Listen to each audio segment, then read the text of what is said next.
Hi, this is Nick Curto for Disclosure Network New York, and we're doing a talk today by one of our active members of Disclosure Network New York, Adrian. Now, she is in Connecticut, and we do have members all over, including Europe and Hawaii. So, if you'd like to become a member of Disclosure Network New York, and we investigate paranormal phenomenon as well as ETs, and we're looking to help promote disclosure, you can do that by emailing me, and I'll give you an email with all that information on it, including membership information. That email address is, and I'll go slowly, NICKNYNY1 at gmail.com. I'm going to repeat it, NICKNYNY1, and the one is a numeral one, not ONE, but numeral one at gmail.com. Adrian has an amazing talk be coming right now before you, and after that, we'll have a time for a few Q&A. A few more people may be joining us along the way, so be that as it may, I am very proud to introduce to you Adrian from Connecticut. Adrian, welcome. Hi, yes, I'm Adrian Thoben, and I live in the northwest corner of Connecticut in a beautiful town called Barkhamsted. I have had an amazing life, rich with experiences. But tonight, however, I am not going to talk about myself that much, maybe a little. I have had a few interesting events happen recently I will share that fit in with tonight's topic. But mostly, I would like to share what I have learned. I am not the same person I was 10 years ago, 5 years ago, 1 year ago. I am not even the same person I was yesterday. This is good, though. All my changes are positive. So today I will be talking about other people's stories, thoughts, musings, and intel. My hobby is exploring everything. That being said, I keep my ears and eyes open, and new information keeps coming. As a matter of fact, just a few days ago, on Thursday, during a Zoom meeting, someone told me there is a military base in Simsbury, Connecticut, a town just a handful of miles away from here. How fun is that?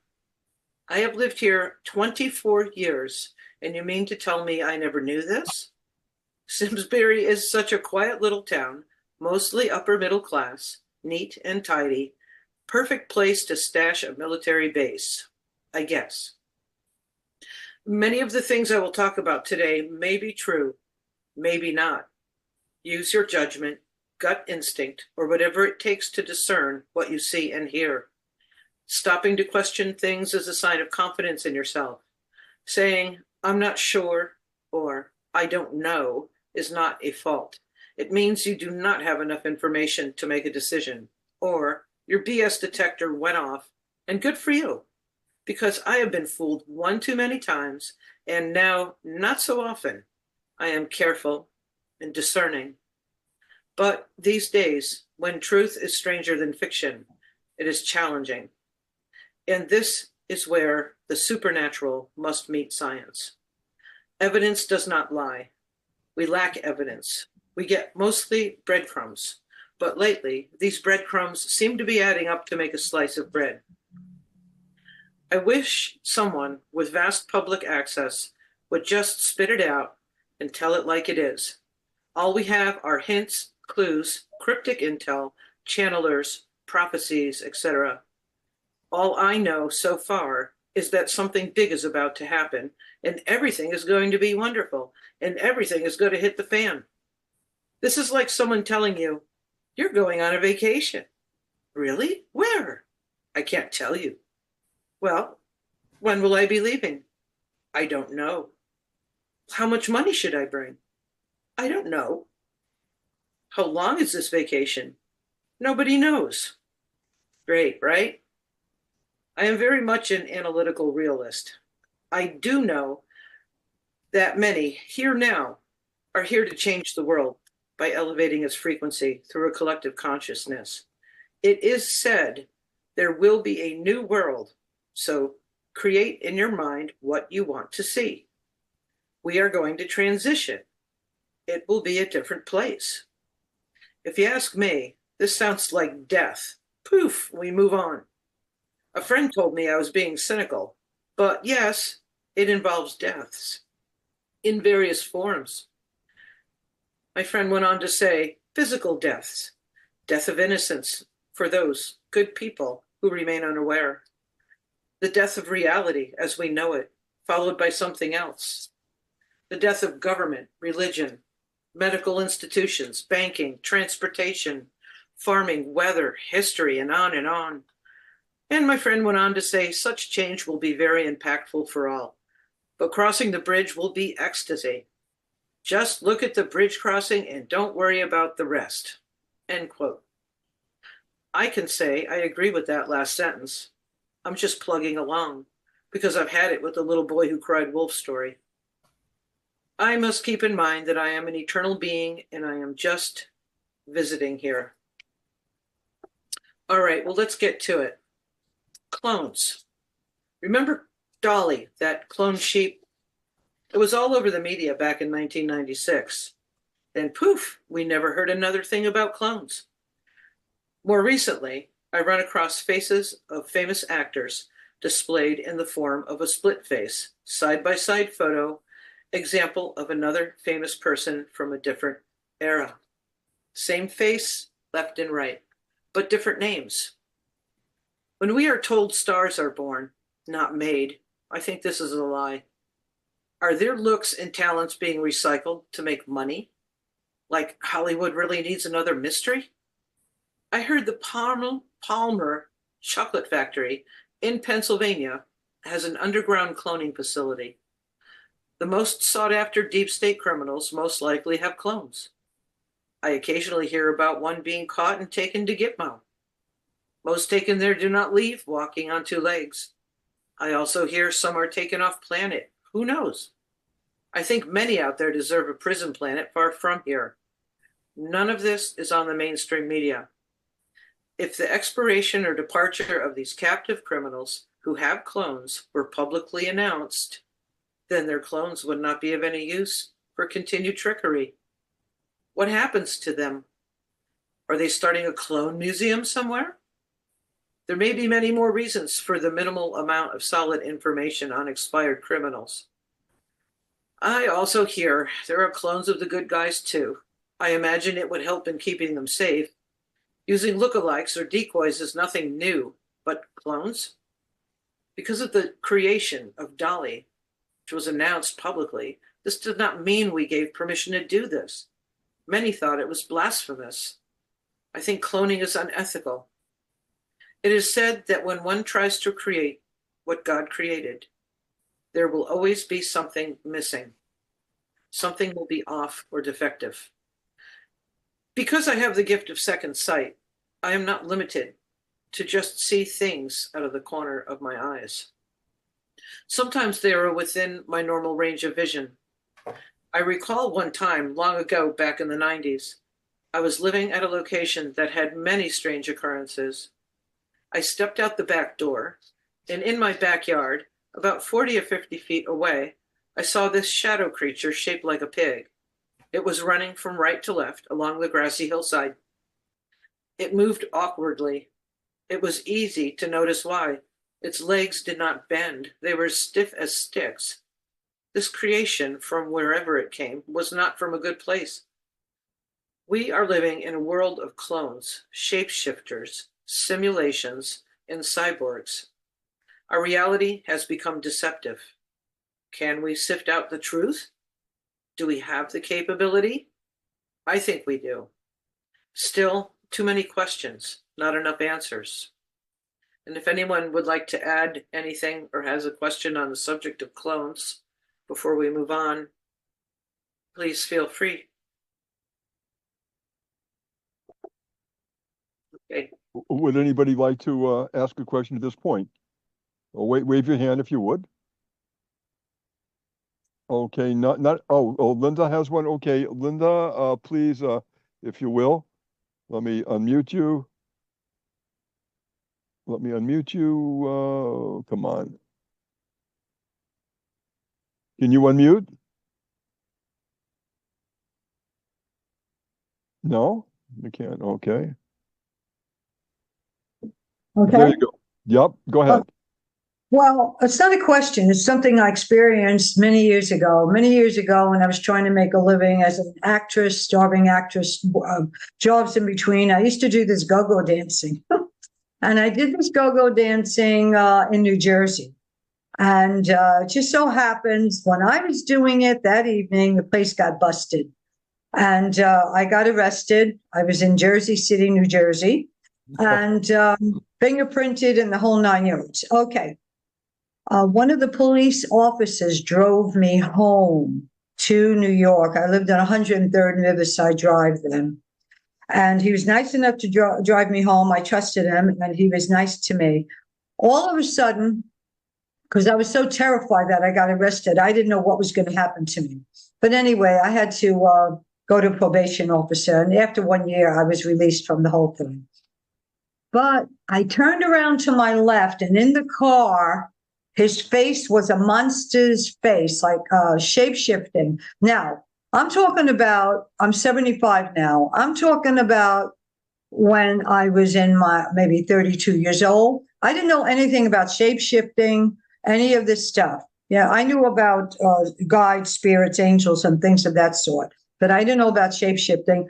When I turned around and I saw him, I didn't scream because I was kind of like paralyzed to see his face. And he was talking very nicely to me. You'll be okay and all that. He dropped me home. I never forgot that because his face, it was a shape shifting that occurred. I didn't know what shape shifting was. It was so monstrous. It was horrible, but he was so sweet in his delivery. Now, later on at your meeting, one of your meetings, I brought this up, and Marcy said to me, Marcy attended. Marcy said, you saw that shape shifting, but nobody else did. For some reason, I saw that, and perhaps others did not see him like that. They saw him as he was on the planet, as he wanted to be seen. And I had at that moment a connection with alien type of life. I felt that he was on the planet trying to do his best, and I saw him for what it was. And that really scared me. That was the first shape shifting I ever saw. And thereafter, I saw others. It's Do you for have real. a question now for Adrian? Do you have a question Well, pertaining to that? Adrian, I mean, I saw that it was real as real could be because after all these years and the work that I do now, I know that his face did look like that. Was that just to me, or was that a connection to me from him? Helping me, talking nice to me, telling me things that don't worry about this. Was he here to help me and he showed his real self to me? That's hard to say because not knowing Yeah. what he looked like and being able to identify what type of being this was. Also, I'm well aware that just about every municipal form of government is infiltrated. Police departments are no exception. And the shape Mhm. shifting could have happened that you saw it because it was an energy thing. You know, if he couldn't keep his frequency, he might have allowed you to see him on purpose. But that, That too. Okay, yeah, well, thank you very much, Linda, for your question. And Adrian, please go ahead. I know you've got a lot to talk about here. sure. All right, the next topic I would like to discuss is about simulations. I guess one can say watching television is watching a simulation. It can be for learning purposes or for deception. Other simulations are a complete altering of what we call reality. Let's explore some examples of this. Some say our very experience here on Earth is a simulation. If that is true, then on April 15th, I witnessed a simulation within this simulation. It was April 2024 at 8:30 p.m., and I stepped away from a Zoom meeting to let my dog out. As I did this, I looked up. There was this enormous black cloud overhead and to my left. This cloud was so black, but it was rimmed with bright white light that illuminated its edges. I assumed the moon was behind the cloud. I kept staring at it because something struck me as odd. It was the extreme blackness of this cloud, and there was no rain. As it continued to drift behind me, I saw an end to it, an odd shape that was in the form of a claw. I kept staring at it. The moon appeared from behind the cloud. It was a dull yellow color. I thought to myself, how could such a dull moon create this bright white illumination around this black cloud? All of a sudden, this oblong, cigar-shaped gray projectile shot out of the blackness and into the next oncoming cloud. It looked exactly like the one videoed in Texas during the eclipse. Now the sky had my complete attention. What happened next completely blew my mind. As I stared upward, the next set of oncoming clouds stopped for about 1 to 1.5 seconds, then chugged forward in a staggered fashion, then smoothly continued on. I saw them sway left and right a few times, then steady. I thought my eyes were playing tricks on me, but no, because the moon stayed immobile. My eyes were not jiggling. I continued to look up. This next black cloud came my way and covered the moon like you put a door in front of it. This cloud was so black or solid, it obliterated the moon without any fading light. Again, the cloud stopped, restarted with a chugging forward motion, then smoothly continued on. This happened at least 4 or 5 times within the 10 or so minutes I stood there looking up. I was pretty sure I witnessed a simulation cloaking a huge ship or ships. I went back to my Zoom group and raised my virtual hand, and at about 9 o'clock I was called upon to speak. Obviously, I knew I was going off topic, but I just blurted it out. I told them what I just told you. Within seconds, one member from somewhere in New York said he has seen the clouds do this too. Then another from California, same claim. So yeah, this was no joke. Others have seen this too. A cloaking device simulating clouds. Sometimes simulations can be felt, but not seen. Let me share this thought from the perspective of Tom Dongo, a renowned remote viewer. During an interview, I heard him talk about a missing persons case he worked on involving a hunter. Tom said that when remote viewing, the missing person leaves a trail of sorts he can follow. As he was going about this, he hit an invisible wall. A voice spoke to him saying, "Do not go further," as well as several other like warnings. Tom knew the hunter was on the other side of this invisible barrier. This, to me, suggests we are in a controlled simulation. But who's at the controls? What did they do with or to this hunter? With power like that, to just snatch up a human into oblivion must serve them some purpose. Whatever they are doing, they are hiding it behind a cloak of secrecy that not even Tom could venture into.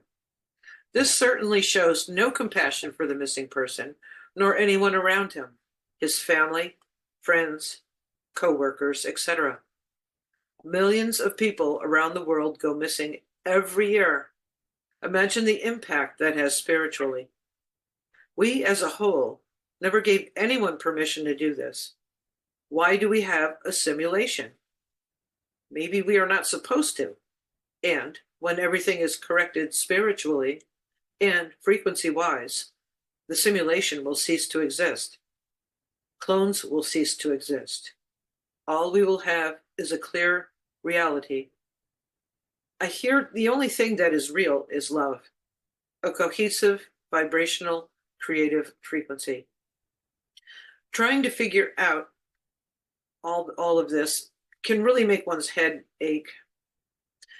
Still, on the subject of simulations, I would like to share another story. I credit this share to Preston Dennett, who gives credit to Bob Tibbetts for providing the story to him. I want to partake in a few facts about this case because the abductee, Kathy Connolly, recalls many details from her abduction. Some of her experiences seem to be a real-time interactive experience, and one seems to be from the past. So I cannot be sure of how much of her experiences are an actual simulation.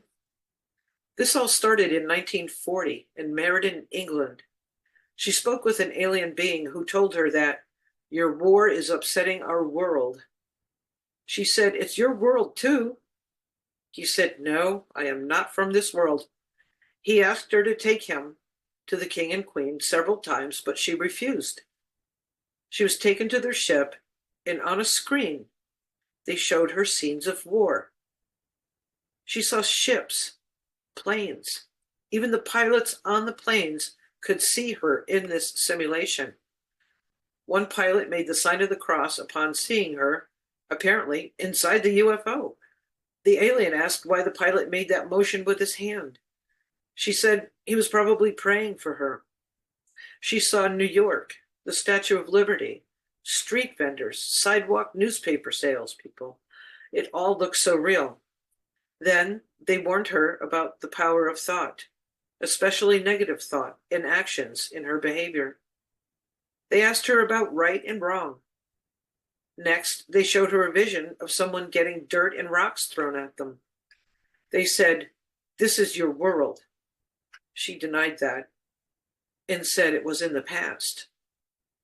They asked if it was any different from where she came from. They warned her about how savage the human race is and unevolved spiritually, and in order to make contact, a great number of people would have to know it's true and can be done. And I believe they were referring to making contact with ETs. They want to help mankind. They took her into her past, her childhood. They cured her colorblindness that they detected. Next, they took her to a bus in Rhodesia. She was the only white person on the bus and had trouble getting a seat. The ETs wanted to see if she would tolerate racism. She did not. She was removed from the bus and left on the side of the road. The ETs picked her back up.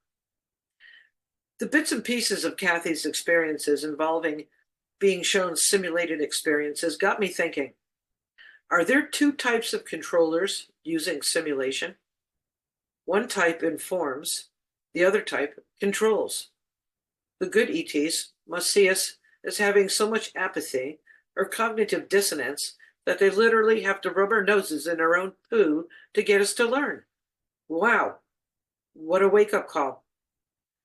Perhaps it is a wake-up call to stop allowing ourselves to be controlled. It is all about the choices we make. Make a difference. Come out of your shell. Try something new. The ETs seem to really focus on the subject of war. There is not just one reason the war machine is promoted. It is about greed, money, yes, but it is also to promote disharmony between people and territories. How quick were we to display American flags after 9/11? They were everywhere, millions, even in other countries. Territory. We are quick to fight over it, especially when our homeland is treaded upon. Whoever claims the territory, it becomes a big deal. Within these territories reside cultures. I have never heard of anyone fighting to inherit or possess a culture. Just boundaries, territories. But in the process, culture is destroyed, bombed, burned, obliterated. That is no accident. This is by design. This monstrous, hideous plan goes beyond borders, and it is being done by every means possible, supernatural, scientific, emotional, physical, you name it. It's about eliminating culture and history, the glue that holds our traditions and communities together. Maybe we need to have culture sectors instead of countries. Communities and tribes working out what is best for their surrounding culture. If left undisturbed, these cultures would retain the diverse beauty each has to offer because you can't own a culture. Here in America, I find it so charming, so endearing when I travel. You know, when you are in Maine, Boston, New York, the Carolinas, Tennessee, Texas, etc., just by the way the native people talk, dress, their food, their homes, it's magnificent. It does not need to change. It should not change. To me, the most beautiful thing about humanity is their loving spirit, adaptability, and diversity. Excuse me. Just look at the animal kingdoms, from the smallest to the largest. Colonies of ants, herds of elephants. There is not one group of a species that rules all the other groups of their kind. They have their own leaders. But right now, we have a problem. Somebody wants to own the whole world, and taking away the diverse cultures within the myriads of societies appear to be a part of that. History and all. When you think about it, it's just plain crazy. The wars were designed to bring us to the brink of self-destruction. The ones propagating all the misery are the ones offering the solutions. Agenda 2030 trickery. You will own nothing and be happy. They want to own everything. While we are on the subject of being taken over, I want to introduce what I recently learned, which really connects a few dots for my world of wonder. This involves the Vril. I have heard of the Vril Society, and for some reason associated Vril with alien technology. I really never looked into its Nazi connection. Apparently, Vril are a form of alien species between 1 and 2 feet tall. They are a dark, low-vibe frequency species that are carbon and sulfur-based. We are higher frequency beings that are photonic and light-based.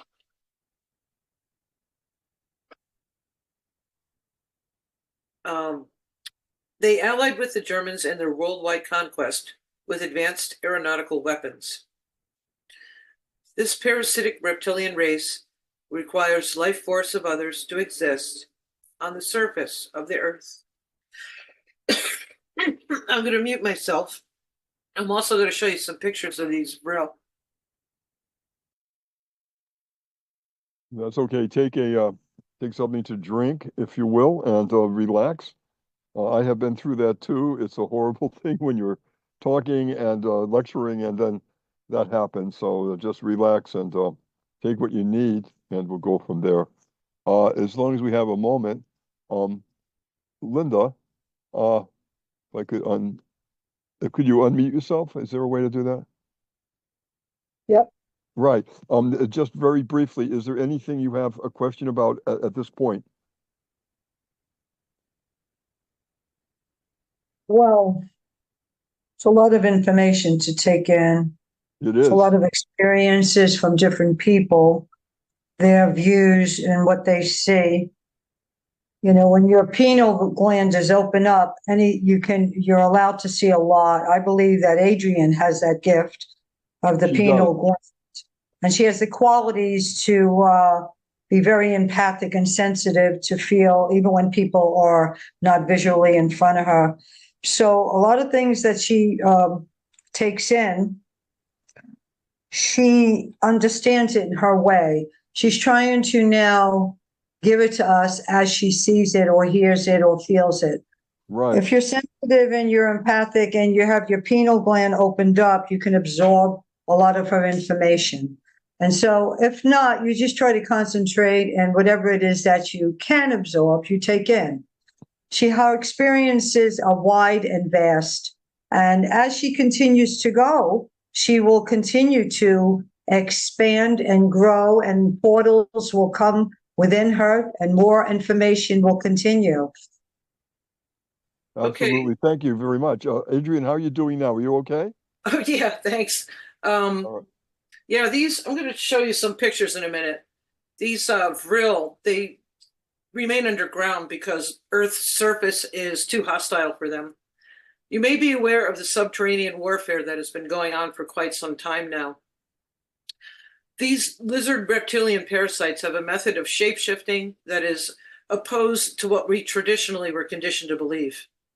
In their embryonic larval form, they can project the proboscis out of their head into the eye socket of a human in a droning process called body snatching, where their lizard will actually take over the functionality of the human brain and abandon the reptile body.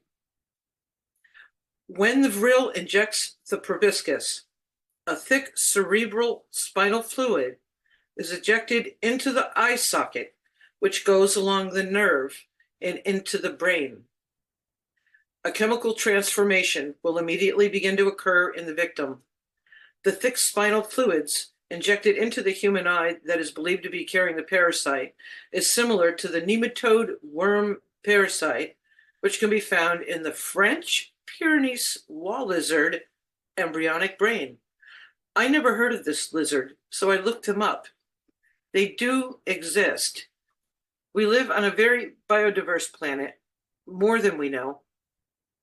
It is believed by onlookers that the soul of the subject is fully consumed by the parasite within 2 to 4 weeks. The victim, as we would have known him or her, essentially dies, leaving the parasite in complete control of brain and body function. Can we say this is where supernatural meets science? The reptilian droning process is known as the Illuminati ritual, symbolic of the all-seeing eye, and is called soul scalping. Many elites have been seen over time sporting one bruised eye. Usually, lame excuses are given for the bruising. These individuals are known as members of the Black Eye Club. Now, I just wanted to show you some of these photos. You're probably familiar with them. These are photos of people, presidents, actors, actresses, athletes, you name it. And if you can see the, you can see that. That's actually what happens. It's some kind of like larvae into the corner of their eye.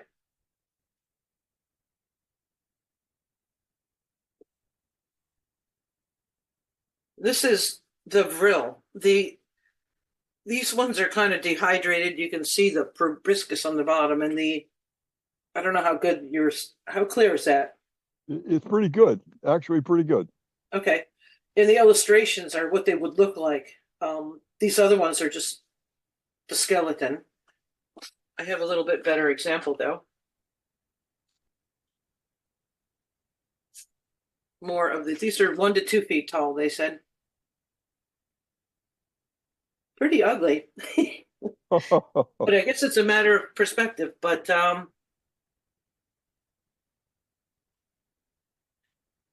they do have an odd skeleton. Wow. Yeah. That one I think was taxidermied.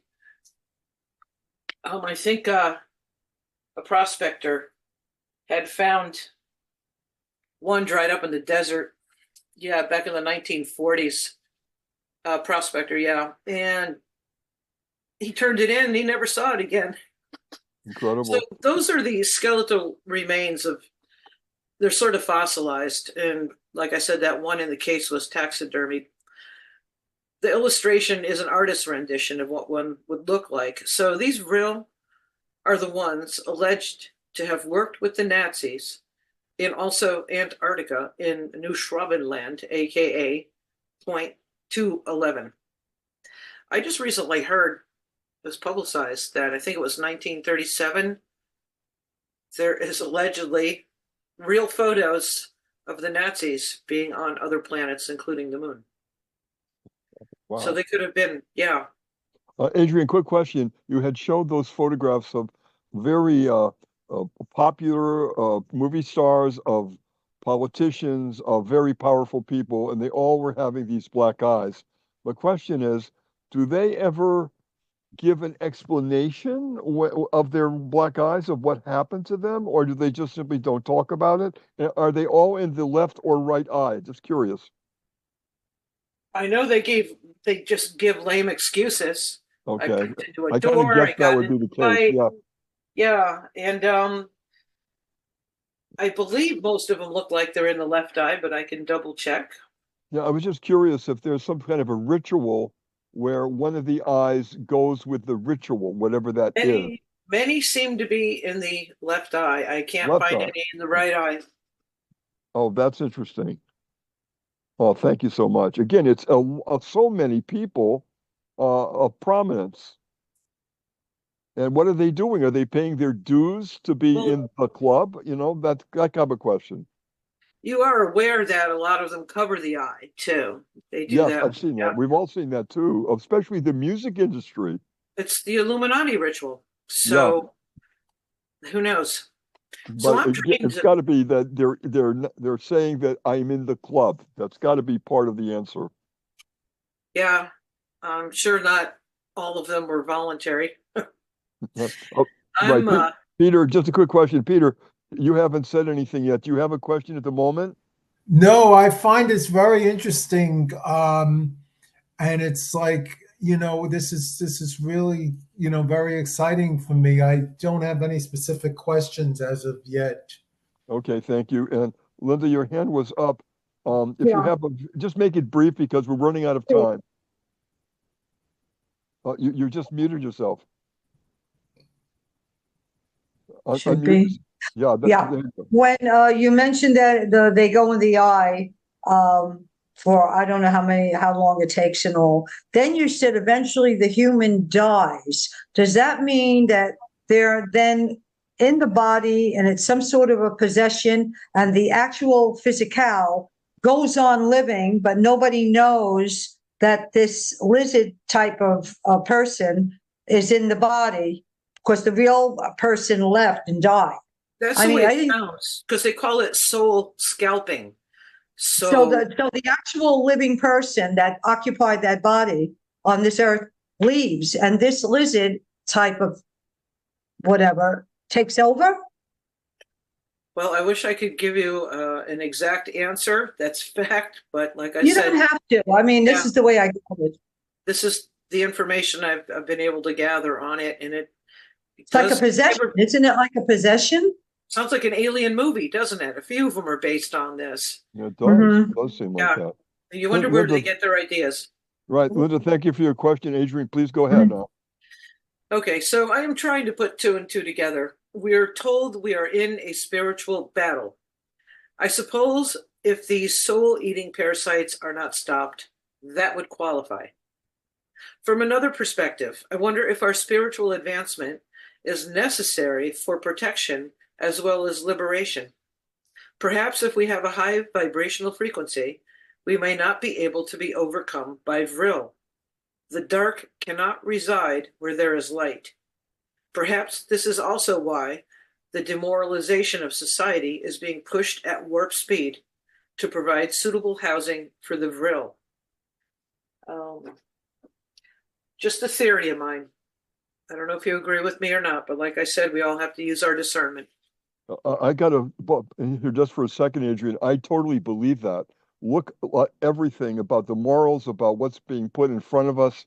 It is a aggressive campaign to lower our moral standings worldwide. You can't help but notice it.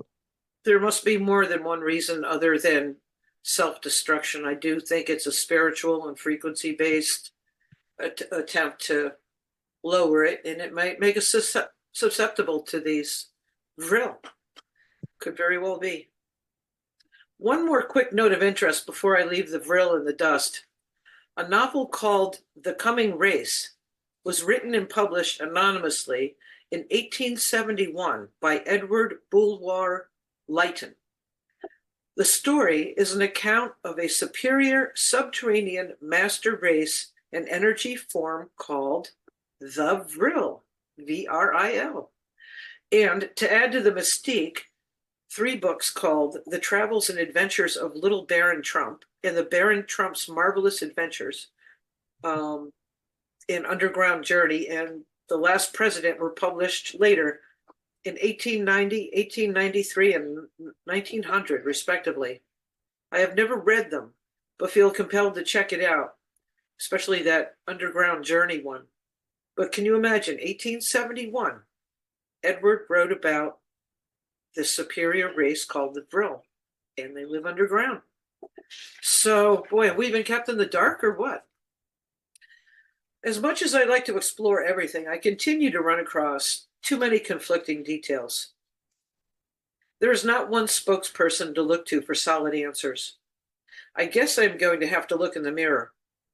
Trust my gut instinct, learn about myself. There will be a lot of new things we must come to terms with, and equally, that we must let go of, such as deceit and lies, to make room for truth. And for ourselves, let go of hate, fear, and guilt so you can feel secure in who you are. Just this past month, I learned something new and corrected a lack of understanding I had about something. Ho'oponopono. It is a traditional Hawaiian practice of reconciliation, correction, and forgiveness, making things right. We all remember what happened in Hawaii, yet here they were singing Ho'oponopono, which loosely translates to, I'm sorry, please forgive me, thank you, I love you. And I thought to myself, how could they apologize for what? They were the ones who were wronged. I asked a friend of mine during a Zoom recently who answered my question. She said they were apologizing for judging them, for judging the ones that wronged them. This made more sense to me. As I continued to study about Ho'oponopono, I learned even more. It could easily be another example where supernatural meets science. It is believed that a person's thoughts cause illness. To heal, a statement of the problem is made, the transgression and feelings are acknowledged, the past is cut. Ho'oponopono is repeated like a mantra. It is known to be a miracle healing element. So the people of Hawaii, after their lives were so negatively affected, asked for forgiveness for judging. They took complete responsibility for everything in their mind, even when the cause of it exists outside of them. The healing effects of this prayer is documented, linking the supernatural healing effects to scientific proof. The story goes like this.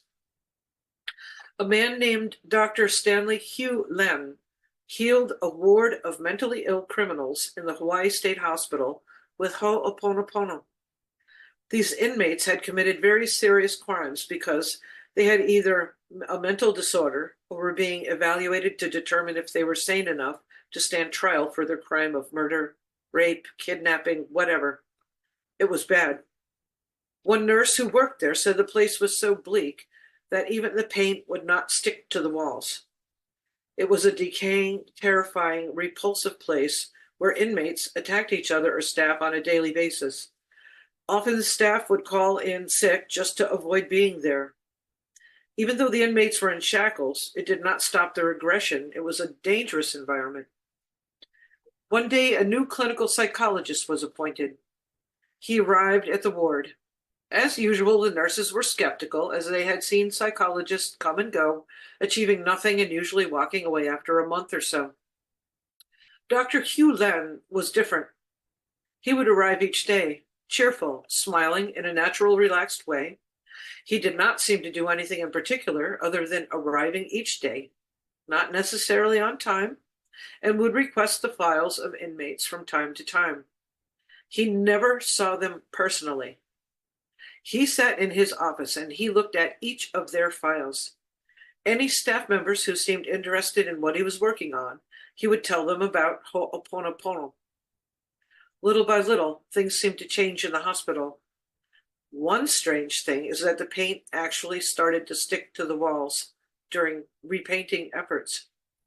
The looks of the environment improved. The gardens started to be taken care of. Some tennis courts were repaired and used. Some inmates were finally allowed outside, which was unheard of, and a few actually played tennis with staff members. The shackles came off. The prisoners' drug doses were lessened. More inmates got permission to go outside without causing any trouble to anyone. The atmosphere changed so much that staff stopped calling in sick. And instead of a staff shortage, there was an abundance. Gradually, prisoners started to be released. Dr. Hugh Len worked there for almost 4 years. In the end, only a couple of inmates remained and were relocated elsewhere, and the clinic for the mentally insane criminals had to close. When Dr. Hugh Len was asked what caused the patients to change, his simple answer was this: I was simply healing the part of me that created them. I'm going to repeat that. I was simply healing the part of me that created them. He believed that total responsibility for your life means that everything in your life, simply because it is in your life, is your responsibility. In a literal sense, the entire world is your creation. If you take complete responsibility for your life, everything you see, hear, taste, touch, or in any way experience is your responsibility because it is in your life. Ho'oponopono teaches 100% responsibility in everything you see, feel, and experience, and is the only way to live a miraculous life. Dr. Hugh Len believes the miracle in the hospital was him cleaning the memories in himself that were demonstrating, that were evident in the hospital. He believed that the divinity can reach down into the subconscious mind and neutralize the problem memories, then remove them into storage and leave the mind an empty, clean slate of peace, allowing the divine to transmute the memories, which only the divine can do. Ho'oponopono deals directly with the divine, and the divine can do its job perfectly.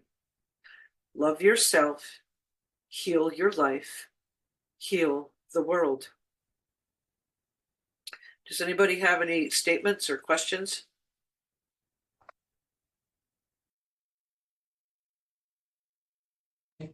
I am well aware of that prayer. I teach it to my clients. I have just saved myself from an operation. When I fractured my wrist, I fractured it in many pieces. It was like beyond. They put it back in place, they cast it, and every week I went. The second week they said, we have to operate. So I said, please give me one more week. He said, I could give you one more week in the cast, but after that, if I see that it's moving all over your bones, then I have to operate. I said, give me one more week. I went back after the third week, Ho'oponopono and all that, and plus other things that I incorporated. He said to me, you don't need an operation. Now, I have my people that I work with say this prayer. This is one of the things that I introduce to them. I do some dialogue like you did, but thank you so much for all that complete dialogue, by the way, Adi. The thing is that Ho'oponopono prayer is so powerful. It's beyond words. I had a girl that broke up with her boyfriend. She said, I'm going to call him in 2 weeks to see if he wants me back. I said, no. Say the Ho'oponopono prayer right now twice. Call him up. She called him up. He took her back. It's such a powerful prayer. And people think, oh, it is what it is, like it is this and that. But it is unbelievably powerful. And what all you described was absolutely on the money. And you are another example of its power. I have just a little bit more, and then we can finish up with more Q&A. Right. We have right now we have about 15 minutes. I want to leave a little room before 7 o'clock because we have other things we need to do. But I'm going to stop it at 1:15, so about 15 minutes more. So Okay, Adrian, great. go right ahead. There's one more thing I would like to leave you with. It is said so perfectly and reflects my sentiments so closely that I find no need to recreate it in my own words. The words of Laura Eisenhower inspired me so that I wrote them down in my notebook after watching Portal to Another Dimension, Episode 1, on January 17th of this year. It was about Laura Eisenhower's latest book to be released at that time.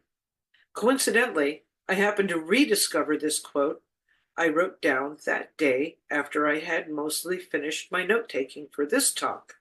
As I reread the words, I said out loud, "Oh, wow."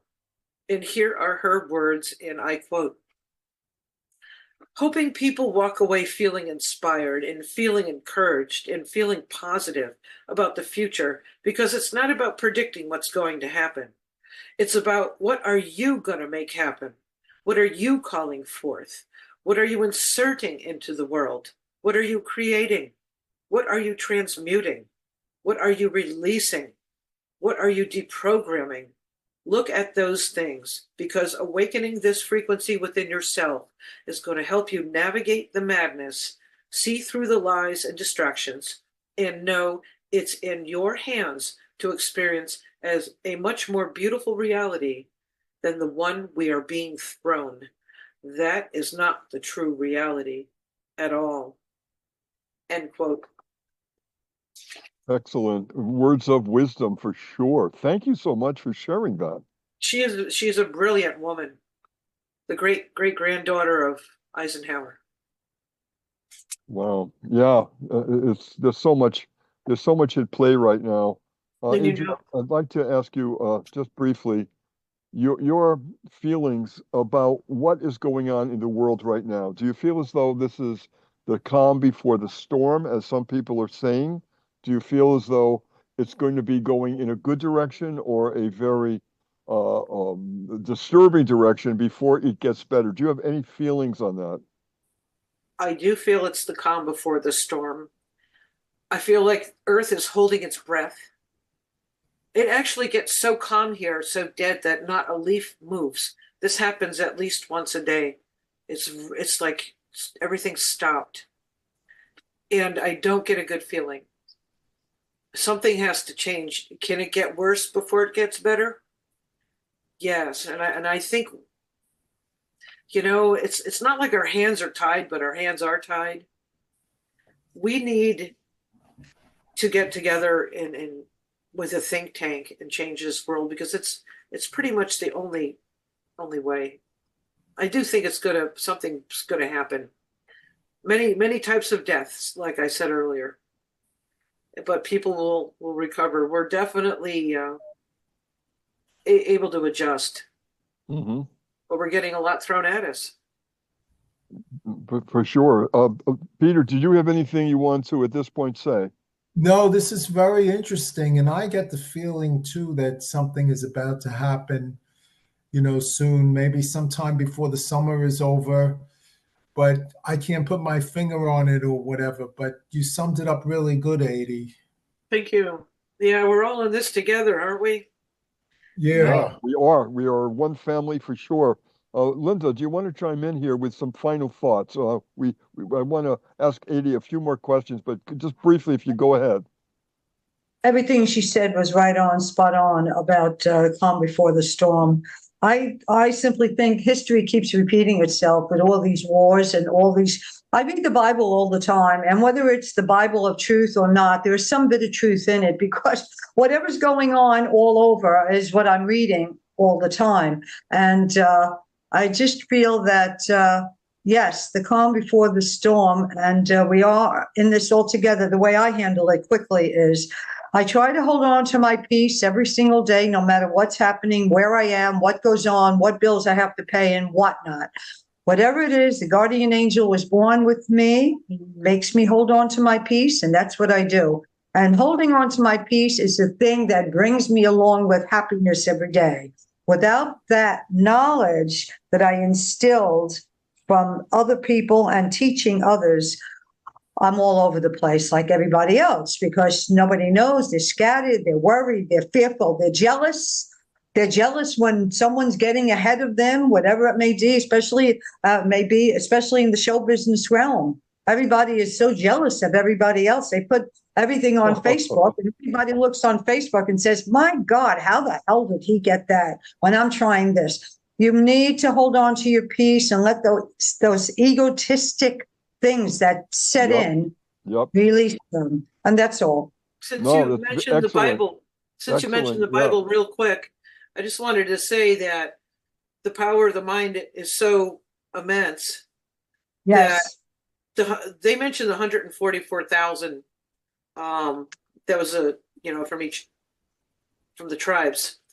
That can actually 144,000 people can counteract negative polarity. It can completely shift the collective resonance, and I'm wondering if that number is almost a hint. If you got that many people, because if 10 people out of every 1,000 was to concentrate hard enough and rise the frequency, that would affect 2 billion people, which would be critical mass, which can completely flip the planet. I So love there that is concept. That's an magic incredible in numbers. idea. Incredible idea, it really is. About the Bible that Linda brought up, I read the Urantia book, and there's a lot of parallels. At the conference at Mencia, where they were looking at a lot of different books, a lot of different writings, and they chose what to put in the Bible. And what I would like to know is what was left out, because there Mm. was a lot of editing going on. And I'm thinking, why would they edit blah, blah, blah? Why would they keep this in but take out a whole blah, blah, blah? And there's a lot of research on that too. I find that fascinating. I just wanted to put that in there. I think you're right. I think the infiltration started a long time ago about power. Yeah. Well, look at Adrian again. You've done such a wonderful job with your talk today. Thank you so much for sharing your thoughts. There's a lot to think about for sure that you have put on focus, and I just want to thank also Linda. Thank you so much for your comments and your thinking on this. Always appreciated. And Peter, always wonderful to have you here along. You've been a very faithful Disclosure Network member, and I just appreciate you very, very much. I want you to know that. I want to send my Thank love you. to each one of you because you deserve that. And again, if you have any questions or comments, either for Adrian or for me from Disclosure Network, you can do that by emailing me. And if it's for Adrian, I'll send it on to her. My email address is nicknyny1,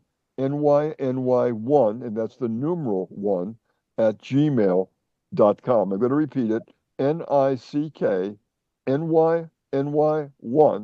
at gmail.com. Much love to you all. Take very good care, Okay. everybody. Thank you, 80.